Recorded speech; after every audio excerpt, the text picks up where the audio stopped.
ராதே கிருஷ்ணா. பல பேரை கவனிச்சு பார்த்தோம் அப்படின்னா, அடுத்தவா தன் மேல பச்சாதாபப்படணும் அப்படின்னு எதிர்பார்க்கிறா. மற்றவர்களுடைய இரக்கம் உனக்கு ஒரு நல்லதும் பண்ண போறது இல்லை. அது உன்னை இன்னும் பலகீனமாக்கும். பகவான் தான் உன் மேல இறக்கப்படணும்.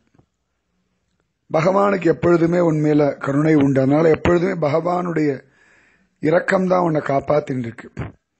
அதனால அந்த சுய பச்சாதாபம் இதெல்லாம் விட்டுட்டு பகவான் மேல நம்பிக்கையோட உன் வாழ்க்கையை ஆரம்பி.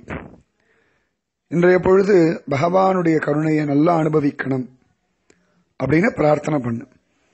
மனுஷா உன் மேல இறக்கப்படலையே, உனக்காக பச்சாதாபப்படலையே அப்படின்னு வருத்தப்படாத. அவ உன்னை கண்டுக்காத வரைக்கும் நீ பாக்யவான், நீ பாக்யசாலி. ராதே கிருஷ்ணா. ராதே.